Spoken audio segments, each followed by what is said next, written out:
네, 여러분 안녕하세요.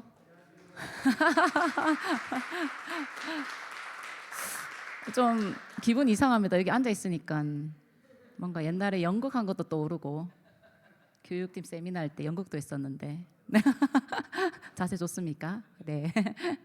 식사들 맛있게 하셨습니까? 네. 조금 더 데리고 오시지 밑에 지쌤 안 계십니까? 네. 오늘 저희 제지 신앙 콘서트에 오신 여러분들을 환영합니다. 네. 네, 반갑습니다. 오늘 이렇게 신앙 콘서트를 처음 저희가 하는데요. 갑자기 웬 신앙 콘서트인가 하실 건데, 제가 이 교회에 오고 이제 사실 담임 목사님을 학교 교수님으로 알고 있었습니다. 근데 실제로 교회에 이렇게 사역을 같이 하다 보니 목사님께서 이렇게 현실적인 누군가 성도님이 질문을 했을 때 굉장히 지혜롭게 답변을 잘 하시더라고요. 막힘이 없이 탁 하면 바로 나오고 탁 하면 바로 나오고. 그래서 제가 목사님 정말 대단하시다. 어디 라디오 어디 게스트 나가셔도 너무 잘하겠다. 저 혼자 그렇게 생각을 하다가 의견을 냈는데, 의견을 낸 사람은 이제 기획을 하라 이라 하셔가지고 제가 그래서 감사한 마음으로, 또 두렵고 떨리는 마음으로 이렇게 기획을 작게 해봤습니다. 그래서 몇 주 보셨겠지만 요 밑에 이제 엘리베이터 앞에 이제 질문을 좀 받았잖아요. 그래서 익명으로 질문을 받은 걸 토대로 오늘 콘서트를 좀 진행을 하려고 합니다. 그래서 다들 기대하고 오셨죠? 네. 네. 그래서 나도 저 고민했었는데 이러면서 공감하는 것도 있고, 어떤 성도 저렇게 생각하고 있었구나 하면서 다른 성도들이 이해할 수 있는 좀 그런 따뜻하고 격려 있는 시간이 되었으면 좋겠습니다. 그럼 오늘의 주인공 목사님을 모셔보겠습니다. 박수로 환영해 주시기 바랍니다. 네. 그럼 이쪽에. 네. 박수. 네. 감사합니다. 네. 마이크. 네. 네. 네, 저희 목사님 신앙 콘서트가 처음인데 좀 마음이 어떠신지. 엄청 떨립니다. 설교보다 더 떨리시나요? 사실 오늘 해보니까 이따가 설교보다 더 떨립니다. 이게 뭘 보면 알 수 있냐면은, 이거 이제 우리 성도님들의 질문에 답을 하기 위해서 준비를 하고 공부도 좀 했습니다. 또 이게 답하기 위해서 고민하는 과정이 좀 쉽지는 않았던 것 같아요. 그래서 일반적으로 주일 설교하는 시간보다 좀 더 많은 시간이 오늘 이 순서를 위해서 더 많은 시간이 좀 들어갔다라고는 말씀드릴 수 있고요. 그럼에도 불구하고 우리 성도님들께서 또 이런 형식을 통해서 또 말씀을 나누고 또 복음을 나눌 수 있다면은 어떤 형태든 제가 순종할 마음이 있습니다. 예, 하여튼 감사합니다. 네, 박수 감사합니다. 네. 이따 끝나고 또 소감 여쭤보려고요. 감사합니다. 네, 그러면 드디어 이제 1부 토크 시간을 좀 가져보도록 하겠습니다. 제가 그 익명으로 들어온 질문을 좀 카테고리를 좀 만들어 봤는데요. 성경, 그다음 복음, 그다음 개인 신앙생활, 공동체 생활, 이렇게 4가지 정도로 나올 수 있습니다. 그래서 좀 순서대로 1번 이제 전도 복음에 대한 질문을 한 가지 이제 시작해 보도록 하겠습니다. 목사님 긴장해 주시고. 네, 첫 번째 질문입니다. 오늘 무슨 주일이었죠? 오, 맞습니다. 추수감사주일 겸 예수복음주일로 저희가 보냈는데요. 예수복음주일 하면은 딱 부담되는 게 뭐죠? 전도. 그렇죠. 우리 신앙인들의 평생의 숙제는 내 사랑하는 가족 혹은 지인, 친구를 전도하는 일이 참 평생의 숙제요, 부담이 실 겁니다. 그래서 질문 중에 이렇게 들어왔었어요. 혹시 다른 종교를 믿는 친구나 가족들, 지인에게 기독교를 거부감 없이 잘 전하고 좀 하나님의 존재를 좀 잘 설명할 수 있는 방법이 있는지 궁금하다, 이렇게 질문을 하셨습니다. 목사님, 좀 어떤 답변이 있을까요? 우리 그 전도에 대해서 제가 또 신학교에 오래 있었기 때문에 오해하는 것 중에 하나가, 이제 우리 선지서에 나오는 말씀처럼 우는 사자처럼 외쳐라. 그래서 강권적으로 이렇게 외치는 그런 전도를 좀 많이 이야기를 합니다.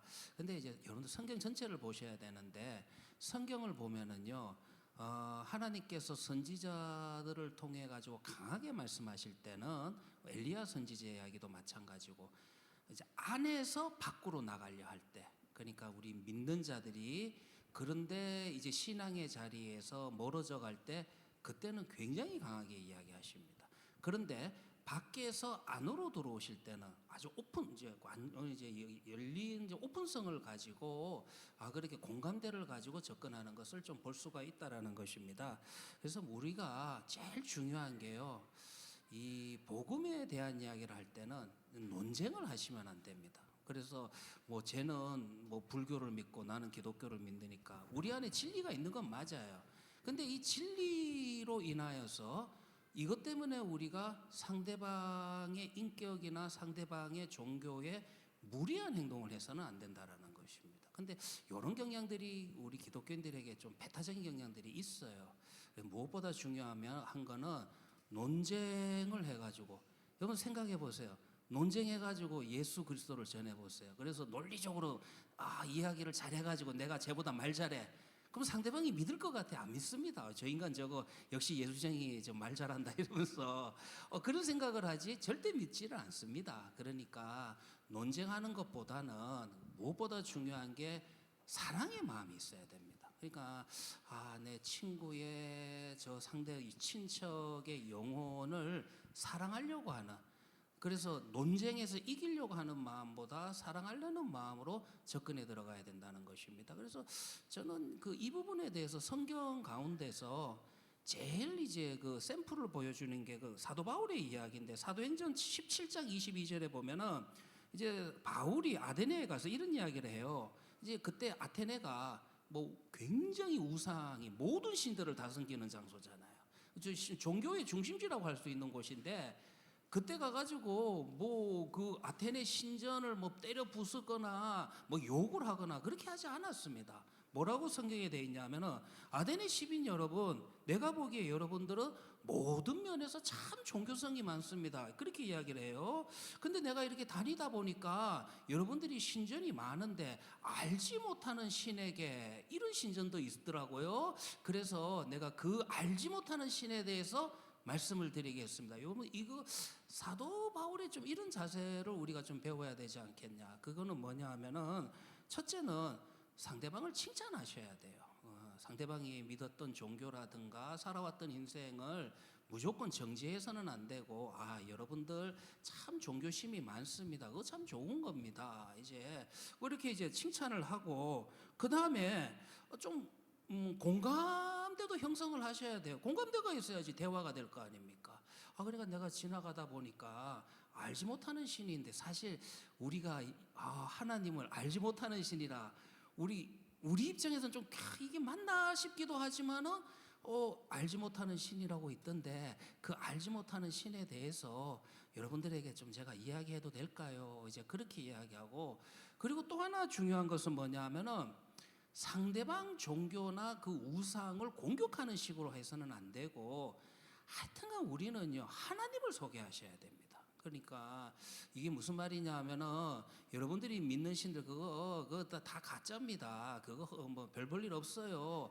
그렇게 이야기하는 게 아니라, 그들이 믿었던 신들을 바로 공격했던 게 아니라, 그거보다는 우리 정말 창조주가 계십니다. 그분께서 우리를 어떻게 만드셨고 우리를 어떻게 사랑하셨는지 뭐 이런 이야기를 좀 전해도 되겠습니까? 이렇게 상대방의 종교를 공격하는 것보다 우리는 하나님에 대해서, 하나님의 성품에 대해서, 좋은 것에 대해서 그렇게 이야기를 하는 게 참 중요합니다.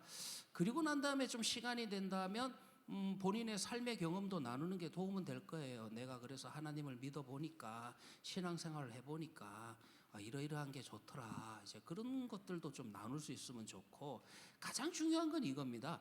그 복음을 전하는 거, 우리는 전하는 것까지만 하면 됩니다. 사명이에요. 그 다음에 그 심령에서 역사하는 거는 성령이 역사하셔야 됩니다. 이 말은 무슨 말이냐? 낭망하지 말라는 거예요. 우리가 낭망하면요, 그러면 포기합니다. 근데 성령이 역사하신다, 이건 성령의 영역이다라고 믿고 인정하시면은 낭망하지 않고, 낭망하지 않으니까 포기하지 않는 그런 자리까지 갈 수가 있다라는 것입니다. 예. 네, 들어보시니 어떻습니까? 바울의 이야기는 자주 들었던 말씀인데 목사님께서 해주신 제가 듣기엔 가장 중요한 것은 설득의 대상이 아니라 사랑해야 하는 대상이다라는 것에서 시작해서 존중하고 칭찬하고 연결고리를 찾고 하나님의 존재에 대해서 내가 어떻게 느꼈는지, 그 다음에 그 앞에서 내가 어떤 경험을 했는지가, 그런 걸 나눈 후에 그 뒤에 이제 맡겨라 라고 말씀해 주셨습니다. 그래서 우리가 자녀들을 보면은 사랑하기 때문에 포기하지 않으시잖아요. 그것처럼 혹시 내가 전도를 해야 할 뭐 가족이나 친구들, 지인이 있다면 목사님 방금 말씀하신 것처럼 사랑의 대상으로 보고 포기하지 않으시면 주님께서 열매를 거둘 수 있도록 해주시리라 믿습니다. 네, 목사님 감사합니다. 네, 다음은 저희 공동체 생활로 좀 넘어가 보도록 하겠습니다. 교회는 조금 사회와 다르죠, 그죠? 신앙 공동체라는 이름으로 모이는데요. 때로는 이 교회의 성도들과의 생활이 비즈니스 관계처럼 느껴질 때가 있지 않을까, 그런 성도님들 있지 않을까라는 생각이 드는데요. 사실은 사회에서는 굉장히 관계의 이해득실을 따집니다. 효율이라든지 그리고 성과, 이런 게 사회에서는 굉장히 중요하고 여러분이 다니는 직장에서도 사실은 그런 이익관계로 묶여져 있는데요. 그런데 교회도 때때로 그런 곳이 아니라고 생각은 하지만 막상 생활하다 보면은 그런가 이런 생각이 들 때도 있는 것 같아요. 만약 이런 생각이 성도님이 든다면 내가 혹시 적응을 잘 못하고 있나? 라는 불안감도 있을 것 같아요. 나만 그런가? 아니면 다른 성도들도 괜찮은 건가? 라는 좀 걱정과 불안함이 있을 것 같은데, 목사님은 좀 이 부분에 대해서는 좀 어떻게 생각하시는지 궁금합니다. 예. 제가 대답을 하기 전에 우리 이진 전도사님이 학교 다닐 때는 참 얌전하셨거든요. 저는 뭐 말하는 걸 별로 들어본 적이 없는데 오늘 이렇게 토크쇼 형식으로 복음을 나누는데 제가 바꿔야 안 되겠나? 내가 질문을 하고 우리 전도사님이 답을 하고 제가 대답할 내용을 질문 속에 뭐 거의 다 하신 것 같아요. 자, 이제 뭐 이 시간 제가 준비하면서 들어온 질문 보면서 저도 깜짝 놀란 게, 생각하지 못한 부분들, 오늘 같은 이런 질문들 제가 좀 고민을 많이 했습니다. 그럼 뭐냐 하면은 우리가 신앙생활하면서 교회가 비즈니스처럼 느껴진다, 이제 이런 생각들. 가만히 저도 이제 생각해 보니까 이거 당연한 거 아닌가, 이런 생각이 우리에게 드는 것 자체는 자연스러운 거고 당연한 거다. 뭐 내가 신앙생활을 못해서 이런 생각이 드는 것은 아니다라는 이런 생각을 해봤습니다. 그게 뭐냐 하면은요, 우리가 이 땅에 살고 있기 때문에 사람과 사람 간의 관계는요, 어쩔 수 없이 뭐 오늘 오전에도 좀 설교를 했지만은 가치라든가 뭐 이익이라든가 뭐 효율이라든가 성과라든가 뭐 이해득실, 이거를 무시할 수는 없는 것 같아요. 그러니까 이런 부분하고 연결이 돼가지고 인간관계가 형성이 되는데, 그런 인간관계를 가지고 살아가다가 우리가 교회에 들어왔다고 해가지고 이게 완전히 여기가 하나 진짜 우리가 완전한 천국이 아니기 때문에 여전히 불완전한 사람들이 모여 있는 곳이기 때문에 우리가 세상에서 느껴왔던 그런 불편한 감정들, 사람을 만날 때 그런 느끼는 감정들, 그 감정이 교회 안에 들어와서 교회에서 다른 사람, 다른 성도를 만났을 때도 이런 감정과 이런 경계심이 생기는 것은 자연스러운 거다, 좀 그렇게 생각할 수 있을 것 같아요. 제가 뭐 이걸 좀 어떻게 설명할까 생각을 하다가, 예를 들면은 우리가 뭐 물건을 사는 것도 그렇습니다. 저는 사실 편한 게요, 어디 정찰제 돼 있는 데 가가지고 딱 그 정찰 가격 주고 뭐 실렁이 안 하고 사오는 게 저는 제일 편한 것 같습니다. 근데 저도 요즘 당근을 조금 하거든요. 당근을 하는 이유가 가격이 싸니까. 최근에도 이 당근을 하는데 내가 원하는 물건이 올라왔는데 가격이 싸더라고요. 근데 또 올라오는 거예요. 그것도 알고리즘이 있으니까 한 번 보고 나니까 계속 올라와요. 그러니까 한 사람은 뭐 10만 원에 내놨는데 그 다음 사람은 9만 원에 내놓고, 그리고 그 다음 사람은요, 자기는 이거 개봉도 안 한 미개봉이래요. 그런데 완전 새 건데 8만 원에 내놓은 거예요. 그러면 이제 일단은 누구한테 연락하겠습니까? 제가 10만 원짜리 중고에 연락하겠습니까? 8만 원짜리 중고에 연락하겠습니까? 8만 원짜리 그 미개봉에 연락을 했어요. 가면서도 긴장을 합니다. 이 인간이 나 속이는 거 아이가? 이게 분명히 미개봉일이 8만 원일 리가 없는데 가가지고 이제 물건을 좀 꼼꼼하게 봐야 되겠다. 이제 그러면서 갔는데 아니라 다를까 제가 그래도 좀 부끄러움이 많아가지고 이거 대충 보고 그냥 사왔어요. 사와가지고 집에 갔다 연동을 하니까 미개봉이 아니더라고요. 이미 2달 전에 등록을 해가지고 그 등록 예를 물건 전자제품 같은 경우는 등록한 날짜가 딱 뜨거든요. 그래서 이거 속았네. 이거 미개봉이라 했는데 미개봉이 아니네.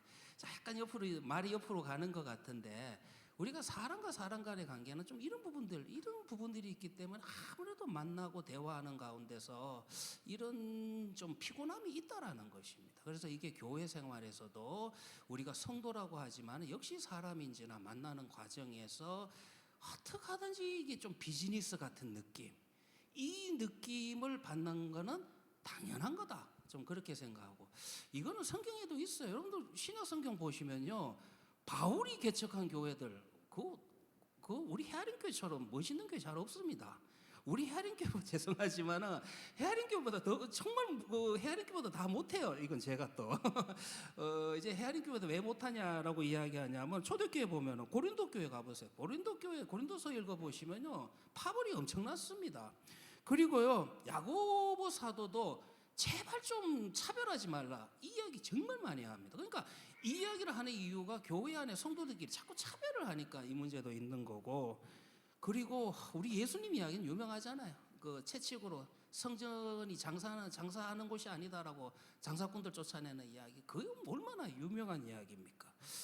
그러니까 여러분들 내가 교회가 좀 비즈니스 하는 곳 같은데 근데 왜 내가 신앙생활하면서 이런 부정적인 생각이 들까? 내가 그러면 신앙생활 잘못하는 건가? 뭐 전혀 그렇게 자기 자신을 정죄할 필요도 없고, 다시 한번 말씀드리면 이런 마음이 드는 거는 자연스러운 것이다 라고 그렇게 좀 말씀을 드리고 싶은데, 그런데 중요한 것은요 이렇게 실망만 하는 것보다는 그러면 교회 우리가 집중해야 되는 거는 그럼에도 불구하고 교회가 세상과 다른 거, 교회의 사명에 집중을 해가지고 그 사명에 헌신하는 그런 이제 믿음 생활들을 해나가야 된다라는 것입니다. 그래서 비즈니스는 뭐예요? 서로 가치를 교환하는 거잖아요.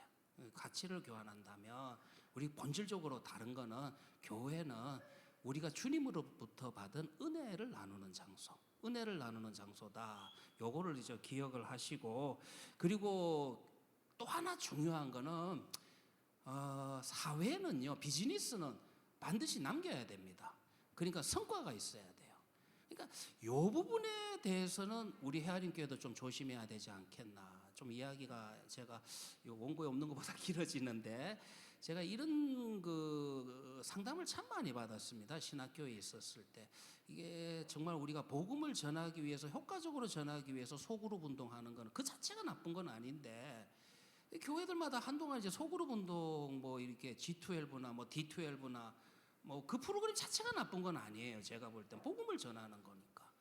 그런데 이제 그것이 마치 다단계처럼 교회 안수 집사님들에게 이제 예를 들면 5명을 한 조로 만들어주고 반드시 12명 만들어야 된다.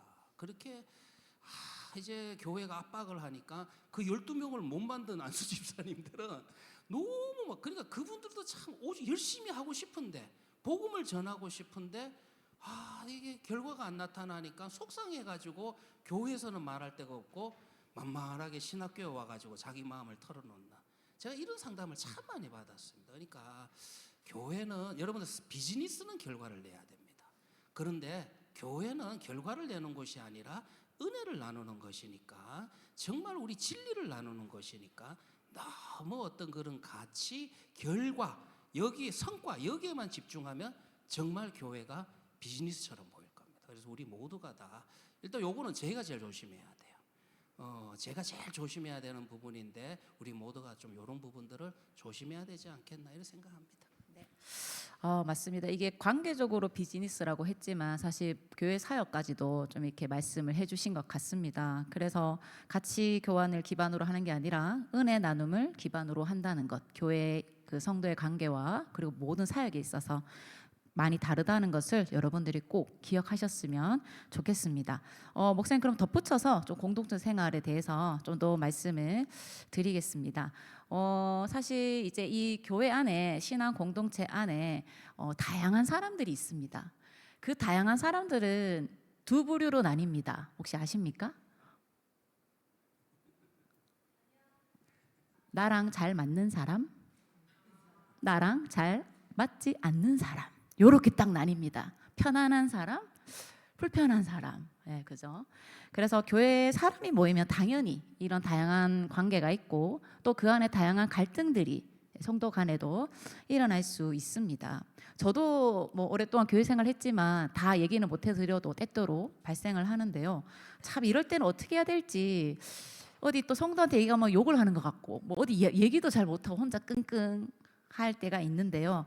좀 구체적으로 목사님, 첫 번째는 좀 교회 안에서 나랑 맞지 않거나 불편한 사람과 갈등이 생겼을 때 어떻게 해야 되는지, 그렇다면은 계속 불편한 사람은 피하고 편한 사람들로만 그냥 계속 지내도 괜찮은 건지, 이게 또 뭐 성경에서 사랑하라 하는데 내가 그 말씀대로 살고 있는 게 맞는지, 이렇게 이런 부분이 좀 궁금합니다, 목사님. 예, 우리 끼리끼리라 하죠. 기억나는 게 저도 그 청소년부 시절에 우리 전도사님이 수련회 가가지고, 지금 아마 우리 청소년부들도 그런 거 많이 하는 것 같은데, 그래 조를 나눌 때 끼리끼리 안 하고 하여튼간 안 친한, 어떻게 전도사님이 다 안 하는지, 좀 안 친한 애들끼리 뭐 하여튼간 한 조 만들어 가지고 뭐 2박 3일 3박 4일 수련회 하도록 그렇게 조 만들었던 게 좀 기억이 납니다. 그러니까 이제 이런 부분들, 사실 사람의 뭐 저도 마찬가지인데요. 우리 사람의 어떤 속성이라고 하는 것은 자기하고 편한 사람하고 가까워지는 것, 이거는 사실 본성에 가깝습니다. 그러니까 편한 사람하고 가까워지는 건 자연스러운 좀 인간의 모습인데, 그렇다고 해가지고 성경도 이거를 죄라고 하지는 않고요. 뭐 솔직하게 이야기하면 예수님도 생각해 보세요. 예수님도 여러분 잘 보세요. 제자 중에 또 제자가 12명이죠. 근데 그 12명 중에서도 더 친한 제자가 있었을까요, 없었을까요? 있었어요. 베드로하고 야고보하고 요한은 요한복음 기록할 때마다 주님의 사랑을 받은 자. 그러니까 예수님도 그 12명 가운데서 더 편한 사람은 있었다. 이거는 사실이라는 것입니다. 그런데 중요한 건, 문제는 어디서 생기냐 하면은, 내가 좀 더 마음이 편한 사람, 그런 사람이 있는 것 자체는 그거는 문제가 아니에요. 그런데 그걸로 인하여서 나하고 좀 안 맞거나 나하고 안 편하다고 해가지고 차별을 하는 게 문제입니다. 그러니까 성경을 잘 보시면은 야고보도 야고보 사도도 야고보서 2장 9절에 보면은 외모로 사람을 취하는 건 죄다. 이거는 죄라고 이야기하는데, 이게 뭐냐? 왜 외모로 사람을 취하냐? 그러니까 이거는 편한 거를 넘어가 가지고, 저 사람은 나한테 도움이 될 거야. 저 사람은 나한테 도움이 안 될 거야. 그렇게 해가지고 교회 안에서, 성도들 안에서, 성도의 교제에서 편한 사람이 있는 건 인정하겠지만, 나하고 안 편하다고 해서 그 사람을 차별하는 거, 그거는 여러분들 성경에서 경고를 하고 있다라는 것입니다. 이것도 제가 설명을 드리다 보니까 뭐 이렇게 한번 설명을 드릴까요? 우리 교회가 교육자가 4명입니다. 근데 우리 어쩌고 저쩌고 해도 저는 김수아 전도사님이나 이진 전도사님이 김기진 목사님보다 좀 편해요. 목사님 삐지시면 안 됩니다. 어디 계시지? 그걸 왜 그러냐 하면은, 아무래도 우리 김수아 전도사나 이진 전도사는 학교 때부터 제가 뭐 히브리어부터 해가지고 공부 잘했거든요. 그래가지고 오랜 시간 가리키고, 신학을 가리키고, 성경 언어를 가리키고, 이런 좀 공감대의 기간이 있었기 때문에 이제 같이 교회에서 같이 사역자로서 할 때도 조금 더 편하게 제가 이야기는 할 수 있습니다. 근데 김기진 목사님은 아니에요. 김기진 목사님은 제가 전에 교회에 있을 때 제가 교육 목사인데 우리 김기진 목사님은 수석 부목사님이셨어요. 저보다 위에요. 그러니까 제가 뭐를 부탁해도 우리 전도사님들한테 부탁하는 것보다는 조금 제가 그래도 예의를 조금 더 갖추어서 부탁을 합니다. 그래도 제가 이거는 하나님 앞에서 이야기할 수 있어요. 저는 우리 사역자 세 분을 차별한 적은 없습니다. 그렇다고 해서 내가 김기진 목사님을 차별한 적이 있느냐? 그거는 절대 없다라는 것입니다. 그러니까 여러분들 편한 사람이 있는 거는 있지만 그러나 그것으로 인해서 상대방을 교회 안에서 뭐 세상도 마찬가지겠지만 차별해서는 안 된다. 이거는 좀 기억을 하시고, 그래서 우리 예수님께서 주신 말씀 가운데 원수를 사랑하라 유명한 말이잖아요. 근데 이거를 좀 확대해서 해석을 해보면은 원수를 사랑하라는 말이 나한테 손해를 끼친 사람, 나를 미워하는 사람, 그런 사람을 사랑하라, 그런 뜻만 있는 게 아닙니다. 이 원수라고 하는 이 단어 속에는요, 나와 좀 맞지 않는 사람, 나와 좀 불편한 사람, 나를 좀 힘들게 하는 사람, 이런 사람도 사실 그 헬라어 원수라는 뜻 안에 그런 의미도 사실 다 들어있는 거예요. 그러니까 여러분들 우리가 교회 안의 교제는 편한 사람과의 교제, 그러면은 차별의 교제가 아니라 은혜의 교제죠. 아까 제가 말씀드린 것처럼 은혜라고 하는 건 나도 자격 없는데 받았으니 이것만 생각하시면 됩니다. 나같이 자격 없는 자에게 사랑을 주셨으니 나도 이 사랑을 무조건적으로 베푸는, 그래서 나랑 좀 안 편하고 맞지 않는다 할지라도 은혜의 교제를 나눌 수 있어야 되는 게 그게 성도다. 그래서 조금 더 하나 더 부연 설명을 드리면은, 그래서 우리 잘 알다시피 에베소서 4장 3절의 말씀에 성령이 하나 되게 하신 것을 힘써 지켜라, 이 말씀이 있잖아요. 이 말씀 왜 하시겠어요? 하나 되는 게, 성령의 역사에서 하나가 되는 것도 우리가 의지적으로 힘써야 된다. 그만큼 어렵다는 겁니다. 성령의 역사에서 하나 되는 것도 의지적으로 힘써야 된다. 노력하셔야 돼요. 그래서 여러분들 이런 부분들은 우리가 쉽지 않지만 노력해야 된다. 정말 이 말씀도 한번 같이 기억했으면 좋겠습니다. 네, 끼리끼리 이게 참 교회 안에 많이 있습니다. 그래서 편한 사람과 교제하는 것은 죄는 아니지만 이제 문제는 나랑 비슷한 사람, 좋아하는 사람과만 제한해서 교제하는 것에 대해서 말씀하셨는데, 결국 원수를 사랑하라가 왔습니다. 네, 그 원수는 진짜 완전 대역죄인, 나한테 죄를 진 그런 사람이 아니고 방금 목사님 말씀하신 것처럼 좀 나와 맞지 않는, 좀 불편한 사람, 이해하기 힘든 사람을 사랑하라라고 하셨는데, 마지막으로 결국 성령에 의지해야 된다라고 말씀해 주셨습니다. 그래서 목사님 말씀 들으면서 찬양이 생각났습니다. 제가 좀 옛날 사람이라 날 사랑하신이란 찬양 아십니까? 날 사랑하신 주님의 그 큰 사랑으로, 혹시 아십니까? 거기 후렴이 이렇게 나옵니다. 제가 그때 중고등부 때 이 노래를 정말 신나는 찬양이거든요. 막 신나게, 나의 힘으로 당신을 사랑할 수 없네, 내가 가진 모든 것으로 당신을 축복할 수 없지만 주님이 주신 크고도 놀라우신 그 사랑으로 당신을 사랑합니다. 이게 엄청난 가사더라고요. 사랑할 수 없는 사람을 내가 사랑할 수 없으니 주님이 주신 걸로 사랑해라. 그래서 저는 목사님의 이 답변을 미리 주셨거든요. 이 답변을 이제 읽으면서 저도 정리를 하면서, 내가 이해하기 힘든 사람, 불편한 사람이 생기면 회피하지 말고 일단 기도부터 하자. 이 사람에 대한 내 마음을 내려놓고 좀 알려드리고 하나님께 지혜를 구하자. 좀 이런 생각이 들었습니다. 네, 저도 많이 노력해야 되겠습니다, 목사님. 네, 우리 다음 파트로 한번 넘어가 보기 전에 기지개를 한번 펴볼까요? 이제 식사도 하시고 약간 졸릴 수 있습니다. 예. 목사님께서 답변을 너무 잘 적어주셨는데 조금 길어지시는 것 같아서 제가 불안합니다, 목사님. 제가 지금 3시 반에 마쳐야 되는데 여러분만 좀 동의하신다면 목사님 조금 길게 하셔도, 시간이 좀 오버돼도 괜찮으시면 편하게 좀 말씀해 주셔도 될까요? 이게 처음이자 마지막이 될 수 있습니다, 오늘 이 콘서트가. 그래서 제가 한을 다 풀어야 되겠습니다, 목사님. 그래서 목사님 열심히 준비해 주셨으니까 좀 시간이 오버되더라도 좀 양해 말씀을 드립니다. 그럼 목사님 좀 편하게 해주시면 되겠습니다. 잘 해주고 계십니다. 네, 그러면 우리 그 다음 질문입니다. 성경 파트로 좀 들어가 보도록 하겠습니다. 여러분 혹시 옛날부터 들었던 그 예수천국 부신지옥 아십니까? 뜻이 뭐죠? 예수천국 부신지옥.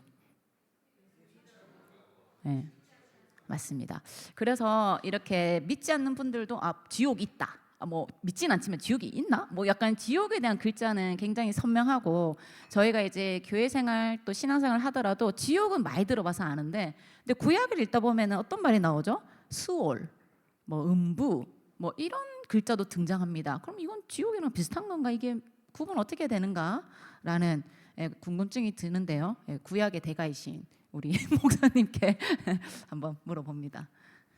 이거는 뭐 사실 헬라어입니다. 히브리어는 아니고요.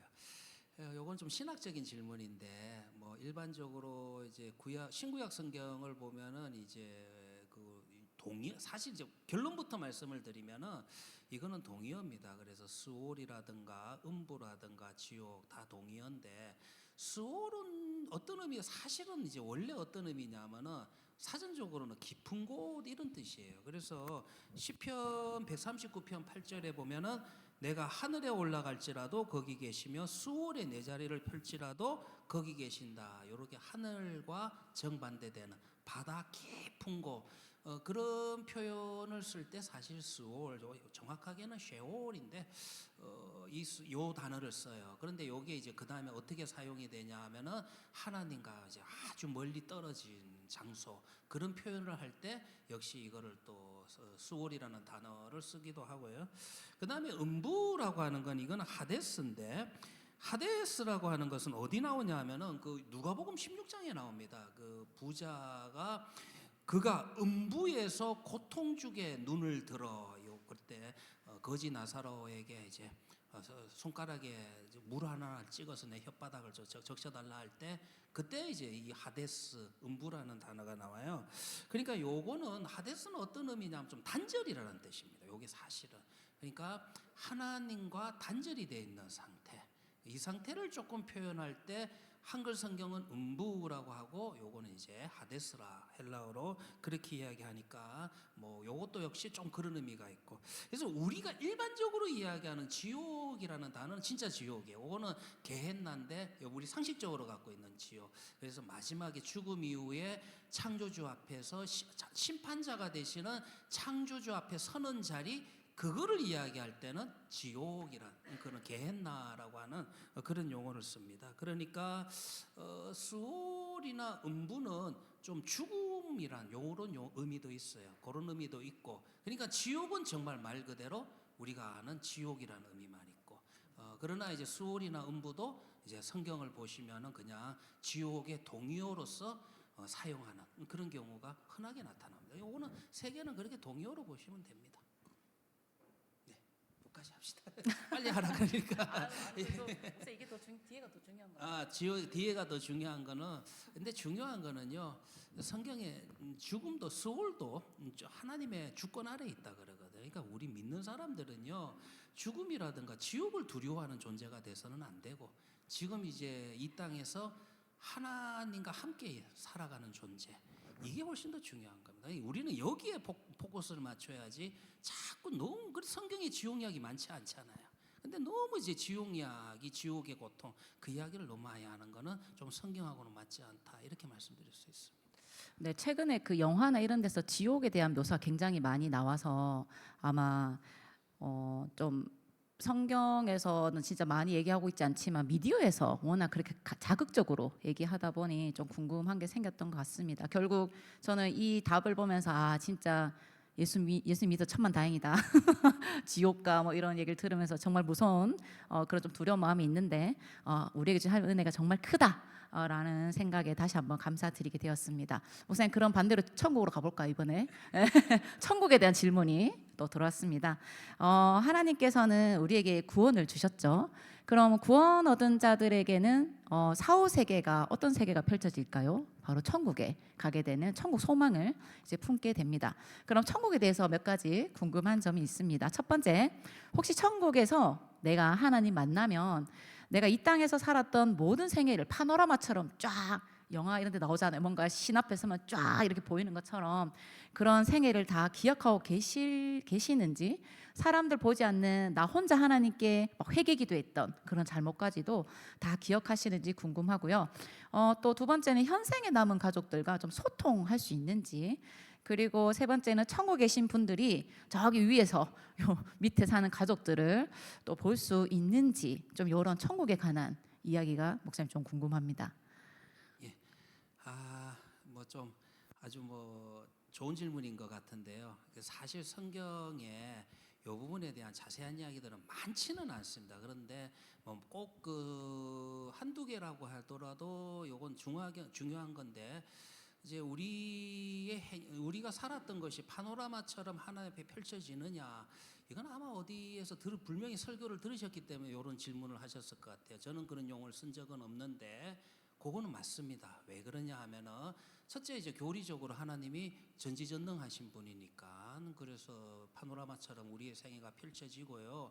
그리고 성경에 있습니다. 그 고린도후서 5장 10절에 보면은 선한 일이든지 악한 일이든지 몸으로 행한 모든 일을 따라. 그러니까 여러분들, 우리가 악한 것만 드러나는 게 아니라 모두, 이게 선한 일, 악한 일은 전생애를 말하는 겁니다. 두 개의 반복 다, 이게 그 반어법이잖아요. 그래서 이게 전체를 말하는 거니까 우리의 전체 생애가 한번 하나님 앞에 나타납니다.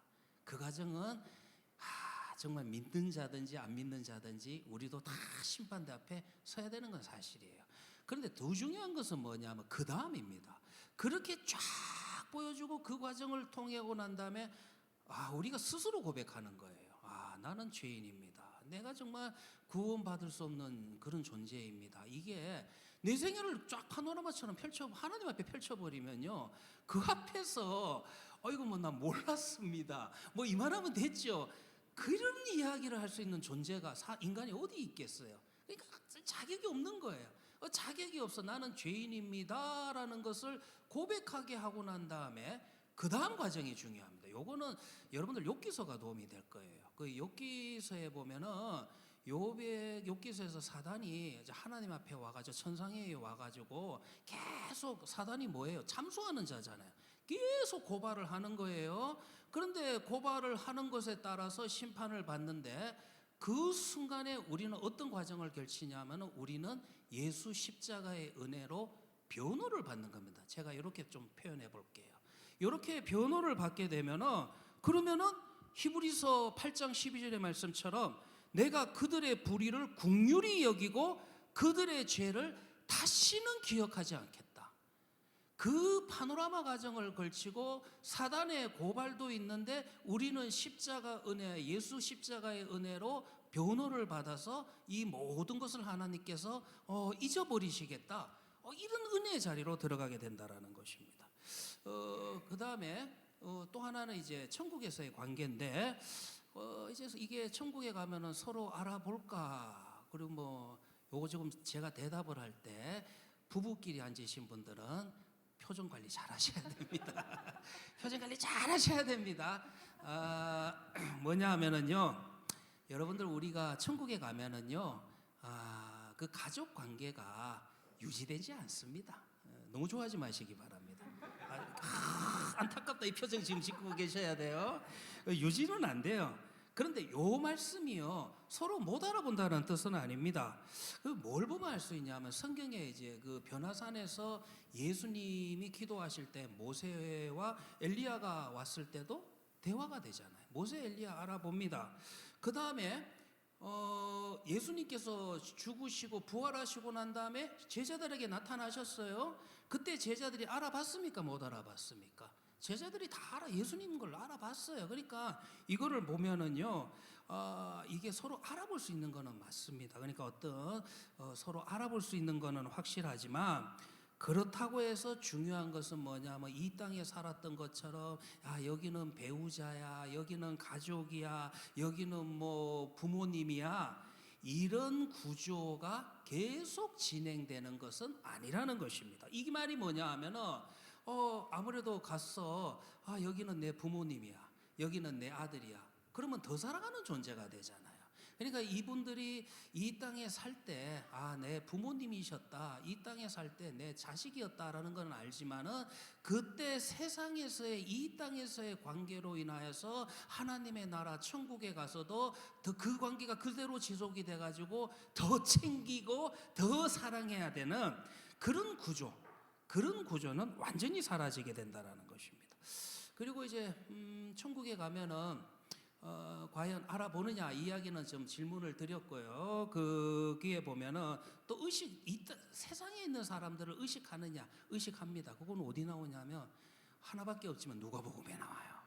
누가복음에 그 부자가 이제 지옥에 가가지고 예수님 아브라함에게 뭐 중재를 좀 부탁하죠. 그래가지고 지금 저 세상에는 그러니까 이걸 지옥 가서도 알고 있다는 거예요.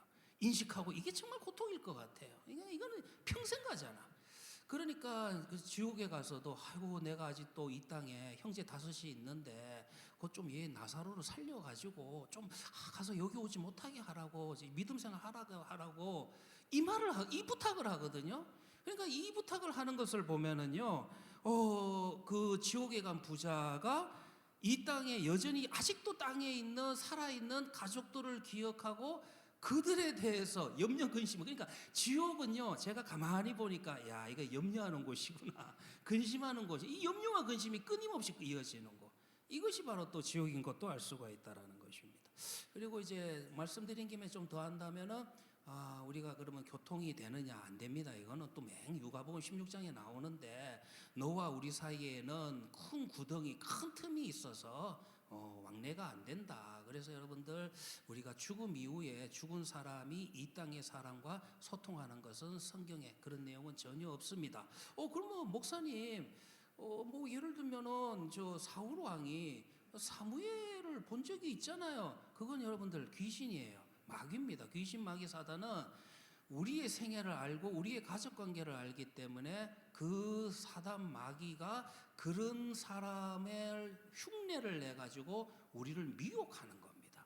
그걸 뭘 보면 잘 알 수가 있냐 하면은, 그러니까 항상 부정적인 저주의 말을 해요. 여러분들 점치는 사람들 보세요. 전부 다 부정적인 말들, 저주에 가까운 말들. 그래서 사울이 오죽 답답해가지고 사울왕이 내일 전쟁의 결과를 위해서 이제 무당을 찾아갔을 때 이미 죽은 이제 사무엘 선지자가, 그러니까 그 귀신이 사무엘의 흉내를 낸 겁니다. 그렇게 올라왔을 때 뭐라 그럽니까? 너 내일 죽는다. 그러면은 정말 하나님의 역사면은 네가 하나님 앞에서 회개해야 된다. 아직 기회가 있다. 돌이켜라 이 말을 하거든요. 근데 귀신은 안 그렇습니다. 귀신은요, 너 내일 죽어. 그러니까 막 이것 때문에 충격을 받아가지고 사울이 거기서 기절을 해버려요. 그러니까 이런 그 결과치들을 보면은요, 이거는 귀신이 그 사무엘의 흉내를 내는 거지.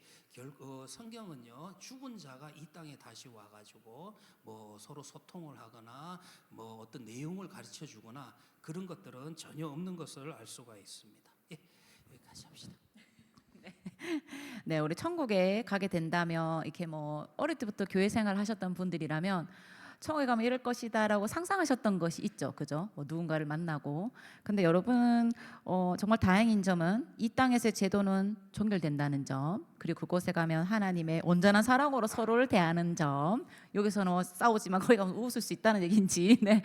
근데 저는 목사님 옛날에 들었는데 천국은 하나님의 사랑이 충만한 곳이어서 내 안에 하나님의 사랑이 충만해서 그것만으로도 뭐 행복한 곳이다라는 얘기를 아주 오래전에 들은 적이 있습니다. 그래서 우리 이 땅에서 제도가 종결되지만 그곳에 가면 눈물도 없고 슬픔도 없고 고통도 없는 그 하나님의 충만한 사랑만으로 우리 인간의 언어를 쓰자면 행복한 곳이 아닐까, 그런 생각을 한번 해봅니다.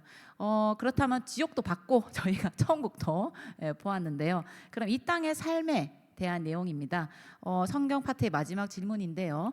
그렇다면 천국 소망을 바라보는 자로서 내가 진짜 하나님의 백성이다, 하나님의 자녀다 라고 하는 좀 구체적으로 어떤 증거가 있는지 좀 궁금합니다.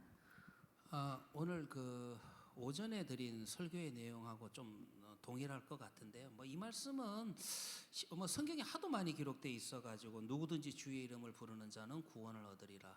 그 쉽게 생각하지만 여러분들 성령의 역사가 있어야 됩니다.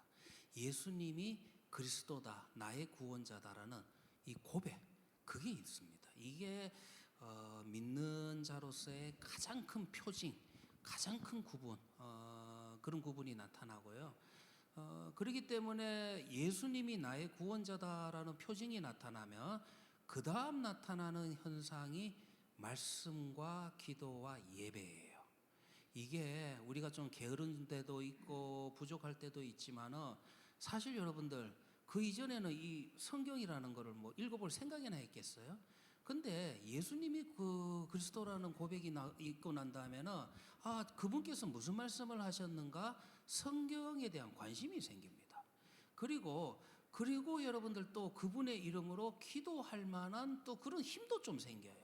그래서 무엇보다도 이제 중요한 것은 뭐냐 하면은 이제 예배를 통해 가지고 자꾸 하나님을 알고 싶은 그런 마음도 좀 생기게 되고 물론 우리 게으를 때도 있습니다. 게으를 때도 있고 좀 연약해질 때도 있지만은 중요한 게 뭐냐 하면은 이렇게 표현해 볼까요? 물꼬가 바뀐 겁니다. 물꼬가 바뀌었다라고 하는 것은 이제 완전히 뭐 저쪽에 동쪽을 향해서 흐르던 물이 서쪽을 향하는 거예요.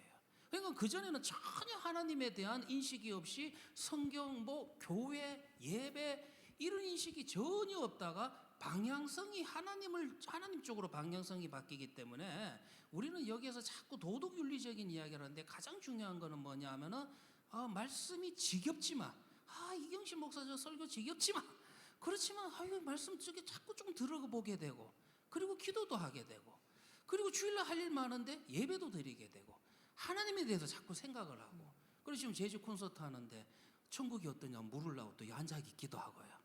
이 말씀이 뭐냐 하면은 우리의 어떤 삶의 방향성이 바뀐다. 하나님을 쪽으로 바뀐다. 이게 가장 중요한 증거가 될 겁니다. 네, 그런 것 같습니다. 저도 모태신앙이지만 어릴 때 그냥 교회 생활했던 거랑 20대 예수님 만났다라는 표현을 쓴다면 그 이후가 방향성이 완전히 달라졌거든요. 가장 대표적인 건 정말 말씀을 들으려는 마음이 있어요. 좀 궁금하고 예배를 드려야 된다라는 그런 방향성이 생기는 게 우리가 천국 소망을 품은 자의 삶이 아닐까라는 생각이 듭니다. 어떤 분은 봉사를 열심히 하면은 구원을 받았나 생각하지만 전혀 다른 문제인 것 같습니다.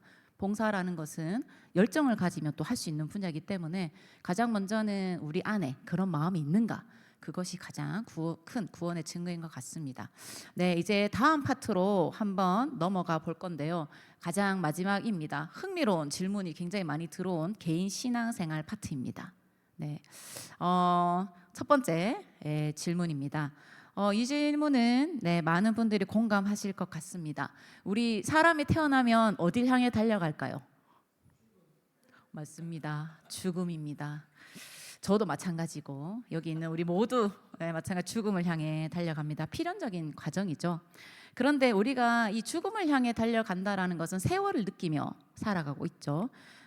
저희는 세월을 이길 수가 없습니다. 그렇기 때문에 우리 육체의 노화가 진행이 됩니다. 결국 늙음이죠. 육적인 늙음. 사실 저는 목사님 마음만은 청춘이다란 말에 잘 공감 못했습니다. 근데 아니더라고요. 왜 이제 저희 부모님이나 이렇게 어르신들께서 나는 마음은 이만큼인데 잘 안 된다. 뭐 마음만은 청춘이다 하는 말씀이 저도 이제 이해가 되기 시작하는 나이가 좀 20대 제가 청년부 맡고 있잖아요.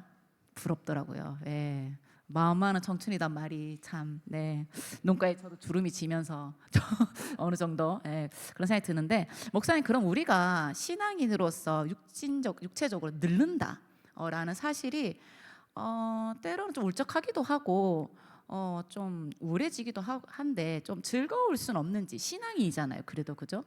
그래서 신앙인은 나이가 들어가는 것에 대해서 좀 어떤 마음으로 좀 어떤 자세로 바라보면 좋을까요?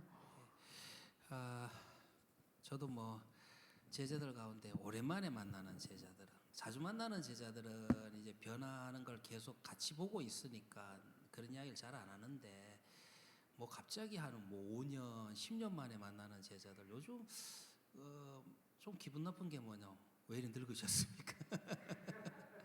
이게 이제 한 10년 만에 만난 제자의 첫 그 인사가 뭐 이런 게 참 많아요. 저도 나이가 들어갑니다. 근데 결국은 그런 것 같습니다. 뭐냐 하면은 우리가 세속적인 관점으로 나이가 들어간다, 늙어간다라는 걸 자꾸 세태라고 하는 어떤 세태라고 하는 이관적으로 보면은 마음에 좀 우울한 감정이 들 수밖에 없는 것 같아요.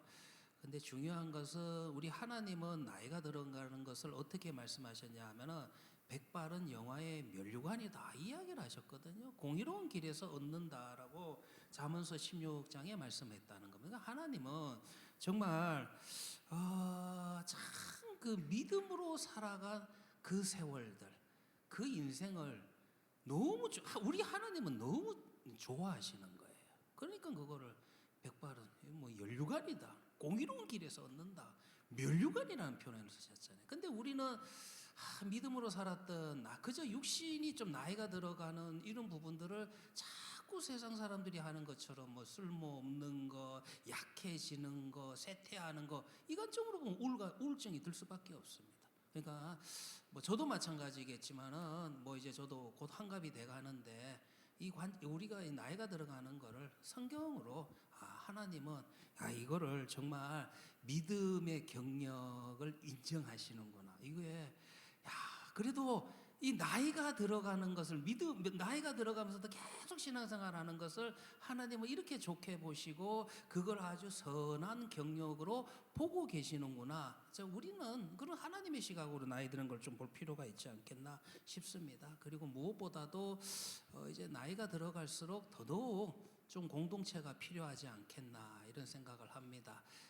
그래서 보면은 이제 공동체 교회 안에서 우리 이렇게 또 신앙생활하고 말씀 보고 기도하는 것도 이제 좀 모여가지고 함께 힘을 내가지고 그런 이제 공동체가 또 우리에게 위로를 주고 격려를 주고 또 우울증이 잘못하면 우울증에 빠지기 딱 좋은데 그런 상태에서 좀 건져낼 수 있는 힘이 또 공동체에 있지 않겠나 이런 생각을 합니다. 네, 백발은 영화의 면류관입니다. 저도 흰머리 생길 때마다 스트레스 받았는데 이것은 면류관이 될 것이다. 네, 이것은 신앙의 경력이다라고 생각하면서 목사님 그렇다면 신앙의 경력이 목사된 지 30년입니다. 네, 그래서 좀 말씀에 위로가 많이 되는 것 같습니다. 그래서 참 우리 곁에 또 나이가 같이 들어가는 우리 헤아림, 우리 성도들이 옆에 있잖아요. 있으면서 이렇게 함께 삶을 나누고 또 성숙한 삶으로 나아가야 된다는 것을 꼭 기억했으면 좋겠습니다. 제 이제 조금 힘드시지 않습니까? 괜찮으십니까? 이제 2개 남았습니다. 예, 질문 2개 남았습니다. 예. 이것도 개인 신앙생활 관련된 겁니다. 스마트폰 시대의 이제 기도 생활에 대한 건데요. 이 스마트폰은 사실은 얼마 안 됐는데 엄청나게 빠르게 발전을 많이 했습니다.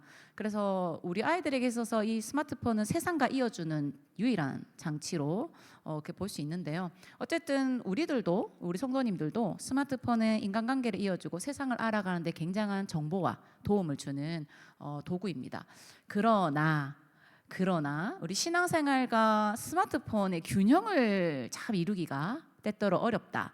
라는 생각이 듭니다. 좀 제가 놀랬던 게 저희 어머니가 이제 정보를 이렇게 듣는 걸 좋아하시는데요.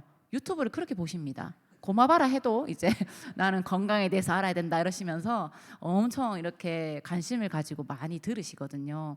물론 정보를 얻는 건 좋지만 때로는 너무 극단으로 가실까봐 조금 걱정도 되는 부분이 있고 뭐 이전에도 뭐 한번 교리나 이런 데서 다뤘지만 너무 유튜브나 이런 걸 무분별적으로 보면 신학에 혼란이 올 수도 있고 좀 이런 부분이 있는데 뭐 어쨌든 이 스마트폰과 신앙생활은 참 이 과제인 것 같습니다.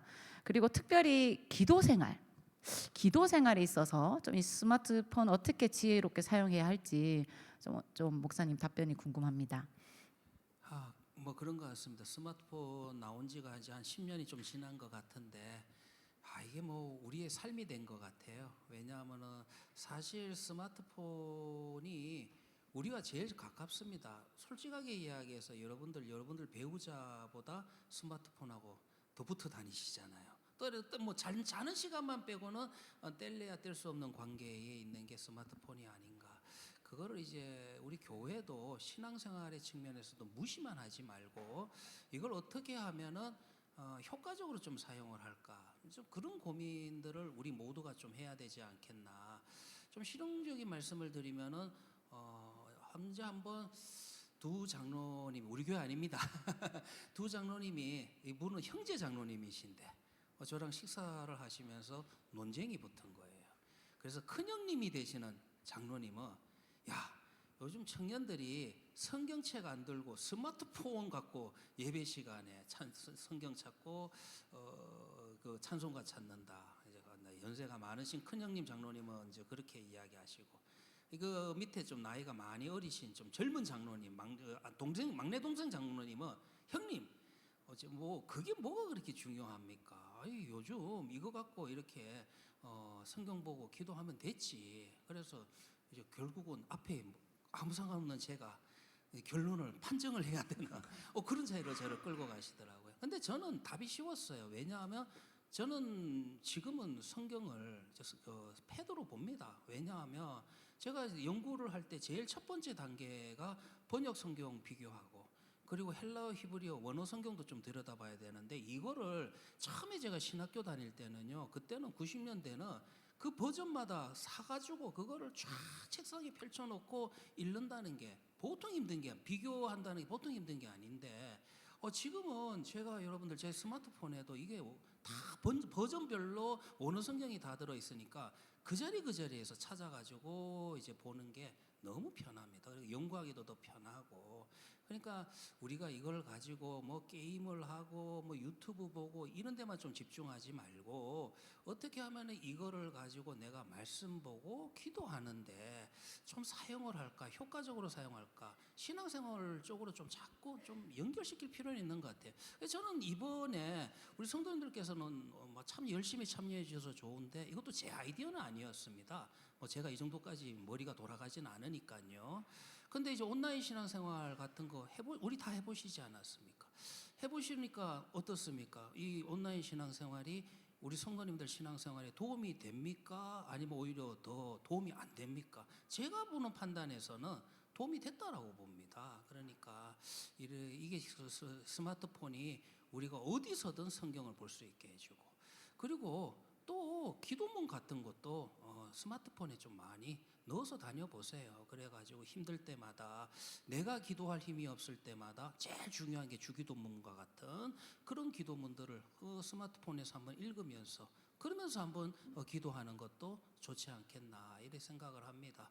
그래서 여러분들 보면은 가장 중요한 거는 이거예요. 한번 내가 스마트폰을 보면서 제일 많이 사용하는 앱이 뭔가 그걸 한번 보시고 그 도표 나오잖아요. 그래가 내가 하루에 유튜브를 5시간, 4시간 본다. 이건 좀 문제가 있죠.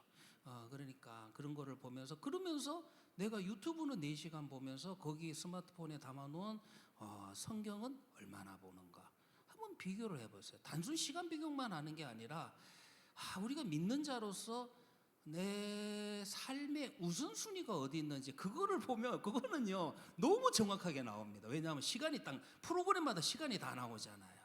그러니까 좀 그런 거 보면서 좀 반성도 하고 이걸 좀 바꾸기 위한 내가 유튜브보다는 그래도 좀 성경 보는 시간을 좀 더 늘려야 되지 않겠나 이렇게 좀 의지적으로 좀 노력하는 것들. 그래서 스마트폰을 멀리하지 마시고 스마트폰을 어떻게 하면 신앙생활을 하는데 내가 사용을 할까 거기에 우리 교회도 고민하고 있고 우리 성도님들도 한번 좀 같이 따라와 주셨으면 좋겠습니다. 네, 오해 소지 없길 바랍니다. 온라인 신앙생활 홍보가 아닙니다. 네, 농담이고요. 네, 어쨌든 이 스마트폰 저도 목사님의 답을 들으면 좀 뜨끔뜨끔했습니다. 가끔 이렇게 스트레스 푼답시고 유튜브 틀어놓고 사실 예능 보기도 하고 자주 그러는데 저 예능을 보는 걸 좋아하거든요. 아무 생각 없이 웃고 싶을 때 이렇게 틀어놓곤 하는데 참 유혹의 그 건이 되게 많은 것 같아요. 특히 우리 젊은 아이들도 그렇고 그죠. 그래서 좀 기도 생활을 방해하는 앱을 좀 시간 제한을 걸어둔다든지 좀 그런 우리 주의가 좀 필요할 것 같습니다. 네, 이제 드디어 목사님 마지막 질문에 다다랐습니다.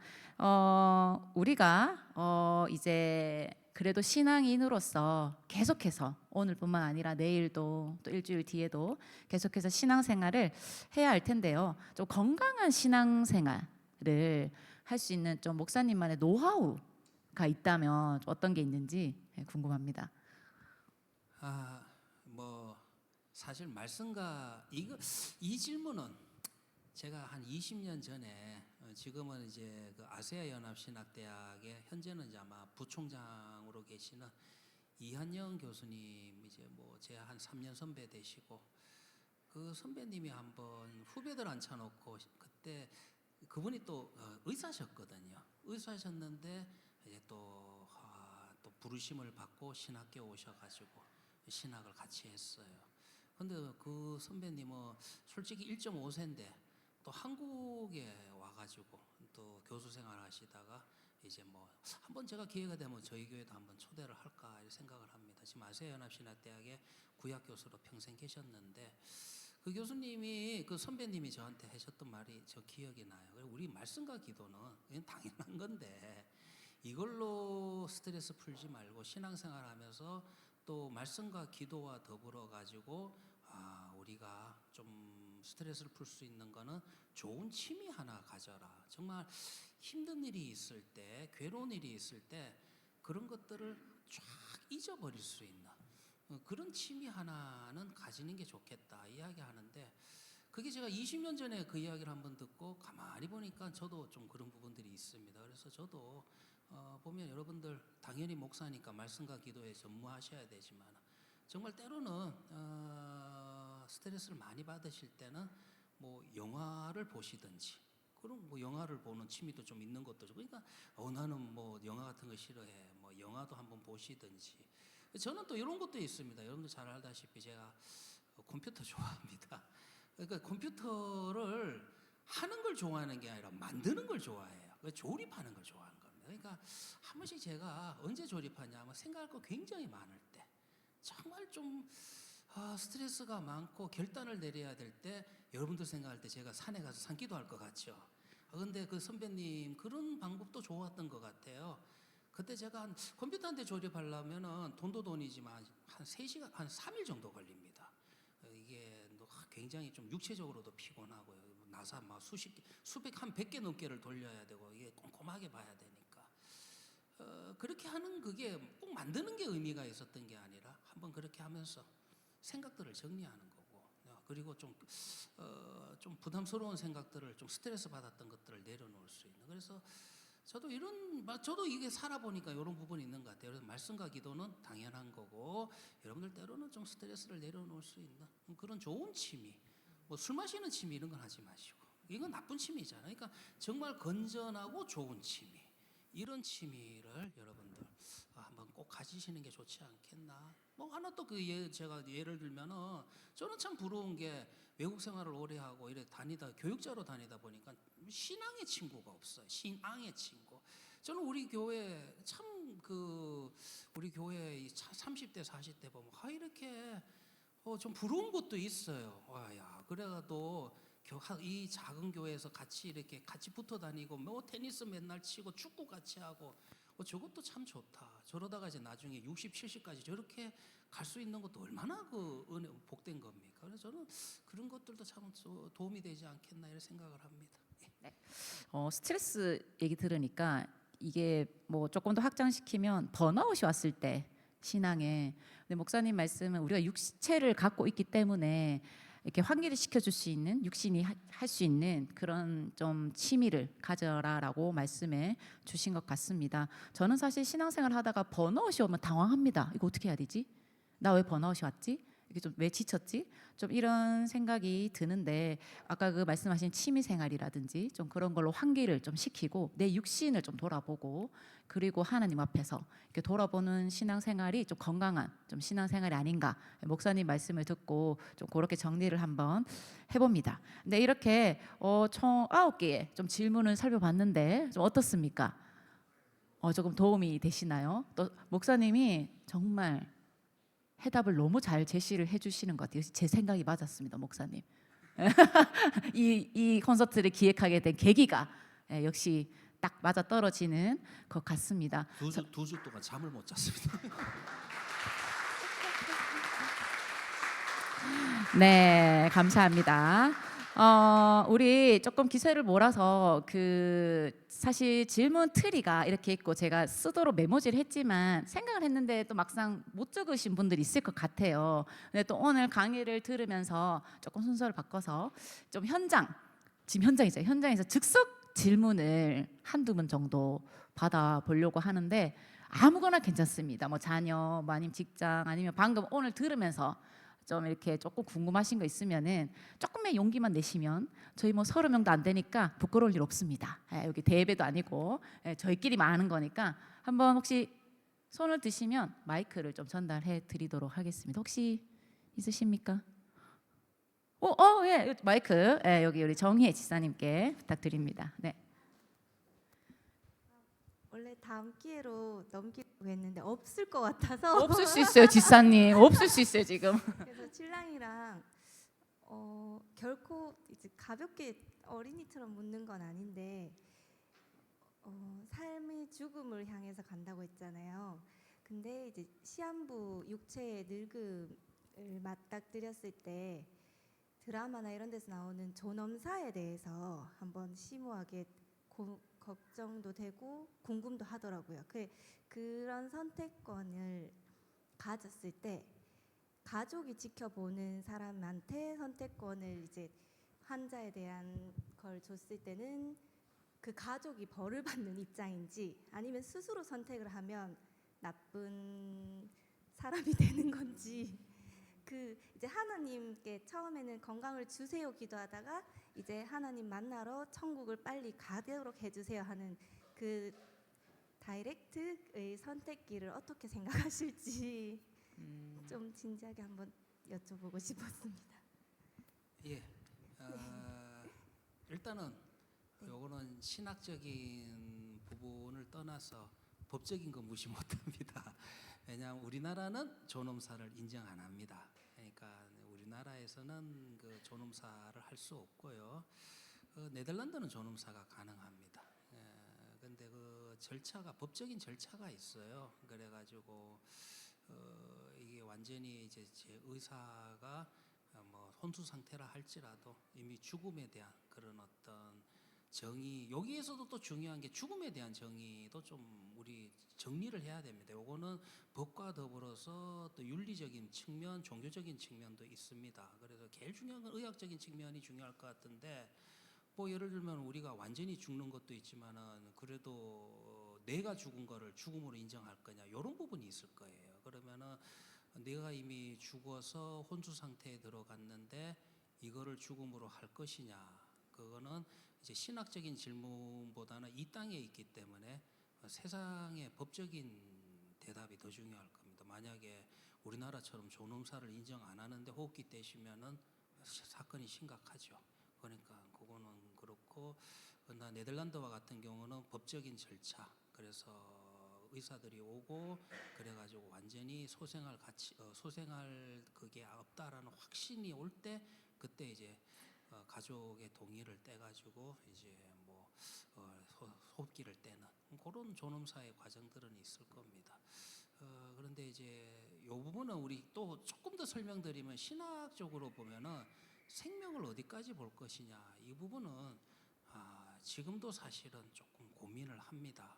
그래서 우리가 심장이 뛰는 거하고 그 다음에 뇌가 활동을 하는 거하고 그거를 어디까지를 죽음의 영역으로 볼 거냐라는 그런 고민도 하는데, 제가 일전에 한번 설교는 했지만 사실 이미 그 히브리어로 그 무트라고 하는 죽음이라고 하는 용어 자체는요, 꼭 우리가 육신의 죽음만 죽음이라 하는 게 아니라 어떤 정말 삶의 그 가치를 다 잃어버리고 사회적으로 단절돼 있는 상태, 그 12의 혈루증을 앓았던 여인, 그런 여인에게도 사실은 죽음이라고 하는 용어를 씁니다. 그러니까 죽음이라는 용어는 성경에서는 사실 굉장히 정상적인 생활이 안 되고 정말 그런 생활에 들어간 사람들에게도 이제 죽음이라는 용어는 좀 굉장히 우리가 꼭 육체의 죽음이 아니라 죽음이라는 단어도 좀 폭넓게 쓰고 있는 것은 알 수가 있다라는 것입니다. 예. 이 정도로 대답을 해야 될 것 같습니다. 네, 아마 이 얘기는 은중과 상현이라는 드라마에서 혹시 보셨습니까? 거기 젊은 젊은 40대 여성 두 분의 우정과 아주 이런 존엄사에 대한 얘기가 나와서 아마 그걸 보시고 궁금하셨는지 뭐 얘기를 듣고 궁금하셔서 물어보셨던 것 같습니다. 혹시 또 있으신가요? 한 분만 더. 여기까지 할까요? 예. 즉석 질문해 주신 분께 선물을 제가 준비를 했습니다. 네, 우리 김서전 선생님께서 전달해 드리겠습니다. 네. 그래도 용기가 필요한 거거든요. 박수. 네. 감사합니다. 네. 네, 그러면은 저희 특별 순서가 있습니다. 바로 뭐냐면요. 혹시 여기 트리에 질문도 있지만 하나 더 있었는데 혹시 아세요? 보셨습니까? 네, 나에게 헤아린 교회란 코너가 있었습니다.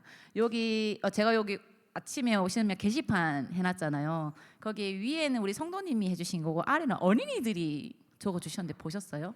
한번 나가면서 한번 보십시오. 아이들이 굉장히 짧고 재치 있게 잘 적었어요. 나에게 교회는 재미다. 친구랑 놀 수 있어서.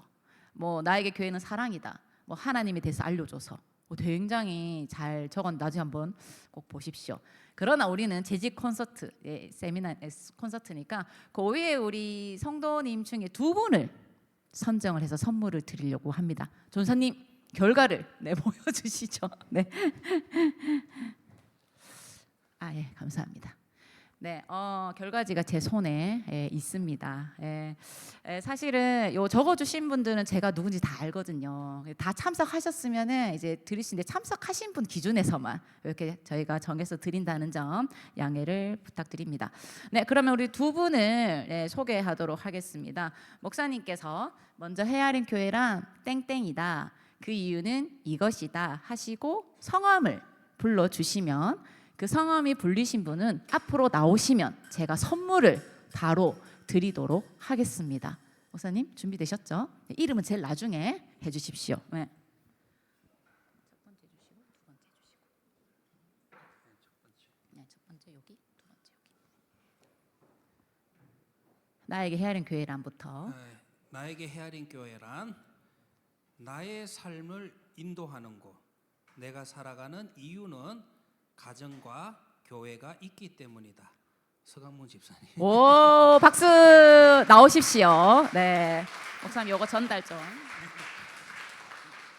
박수. 네, 참여해 주셔서 감사합니다. 네. 네, 선물 다 드리면 좋지만 한 분 더. 네, 우리 헤아린 교회란 선정되신 분 드립니다. 헤아린 교회란 수리점, 예배, 섬김, 말씀, 교제, 기도를 통해서 조금씩 하나님이 기뻐하시는 방향으로 수정하며 나갈 수 있기 때문이다. 송기 원사님. 와, 박수.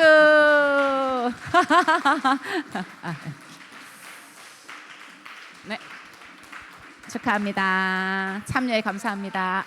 조심. 네.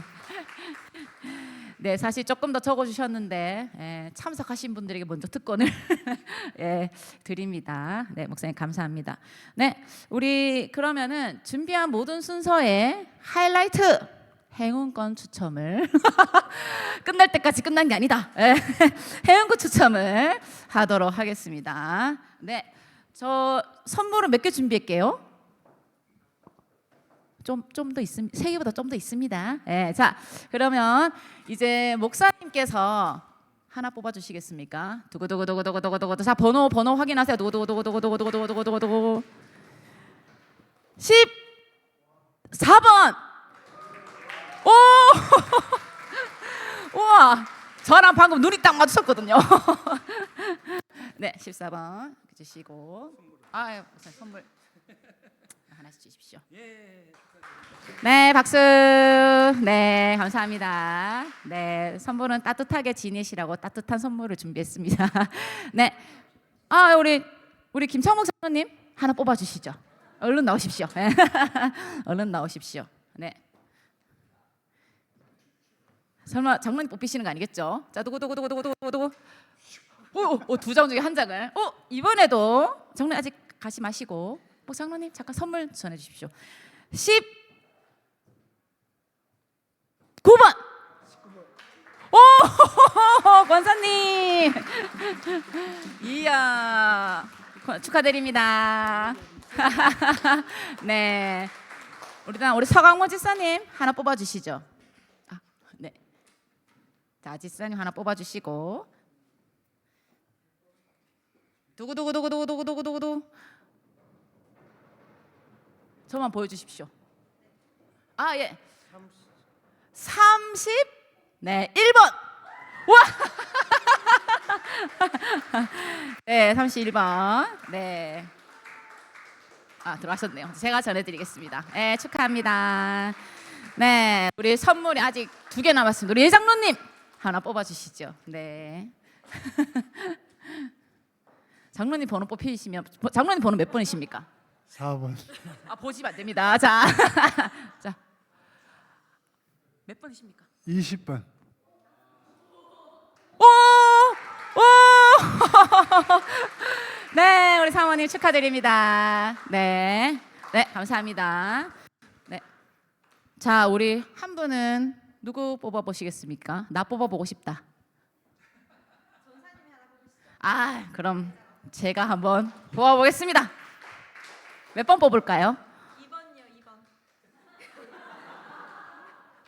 몇 번 뽑을까요, 여러분? 네? 자, 20번 때 손 들어 보십시오. 좀 많네요. 자, 20 행운의 주인공은 6번입니다. 와, 권사님, 네, 네, 축하드립니다. 네, 감사합니다. 네, 박수. 아, 네, 네, 드디어 이제 준비한 시간이 다 끝났는데요. 어때요? 오늘 즐거우셨습니까? 네, 아쉽죠? 다음에 또 할까요? 목사님? 네, 뭐 그저 웃지요. 네, 네, 아무튼 오늘 이렇게 모든 순서가 마무리되었는데 시간이 조금 좀 예상 시간보다 조금 넘었지만 그래도 유익하셨으리라 생각이 듭니다. 오늘 목사님 해주신 말씀을 마음에 잘 새기시고 또 열심히 연말 신앙생활 잘 달려가시길 바랍니다. 목사님 오늘 이렇게 해보셨는데 소감 한마디 해주십시오. 아 예, 감사합니다. 일단 뭐 기획한 우리 전도사님에게 또 감사드리고 또 이렇게 또 열심히 참여해 주시고 또 질문해 주신 우리 성도님들에게도 감사드립니다. 다음에도 또 기회가 있으면 제가 열심히 준비하겠습니다. 근데 오늘 해보니까 질문을 오늘 이거 내가 생각한 것보다 좀 많이 이야기하다 보니까 시간이 좀 오버된 것 같아서 죄송합니다. 다음에는 조금 줄여가지고 하면은 되지 않겠나 싶습니다. 아닙니다, 목사님. 시간 저희가 늘리면 됩니다. 예. 제가 오후 이제 말씀 연습 시간에 맞추다 보니 조금 빠듯한데 다음에는 저희가 좀 넉넉하게 잡고 좀 질문 사실 이런 거 만약에 다음에 하게 된다면 여러분의 질문으로 만들어지는 시간이기 때문에 좀 더 다양한 질문이 나오면 유익한 시간이 되지 않을까. 만약에 한다면 예. 만약에 또 이런 기회가 또 주어진다면 좀 평소에 못했던 궁금했던 질문들을 또 이렇게 해주시면 더 좋은 시간으로 꾸며 나갈 수 있을 것 같습니다. 네, 우리 신앙의 여정에 있는 우리 헤아림 성도 여러분, 나 혼자 힘든 거 절대 아닙니다. 내가 고민하고 있는 것, 옆 지체, 옆 성도 똑같이 고민하고 있습니다. 그래서 목사님께서 하셨던 말씀 중에 백발은 영화의 면류관이다. 우리 다 같이 나이를 먹고 있다. 그렇게 생각하시고 헤아린 공동체 있음을 감사하며 또 그렇게 연말 힘내시고 또 새로운 한 해를 맞이해 하셨으면 좋겠습니다. 마지막으로 요거 인사하고 박수하고 난 뒤에 오늘 선물 받으신 분들만 나오셔서 사진 제가 사진을 참 좋아합니다. 남겨야 되거든요. 모든 역사는 이제 사진으로부터 우리 10년 후를 바라보면 10년 전에 신앙 콘서트 하면서 선물 받았지 이러면서 그죠. 네, 그래서 사진을 선물 받으신 분들만 나오셔서 사진을 찍고 그렇게 마치도록 하겠습니다. 네, 이상 목사님께 다시 한번 박수 부탁드립니다. 네, 우리 함께 해준 성도님들께도 박수. 네, 네.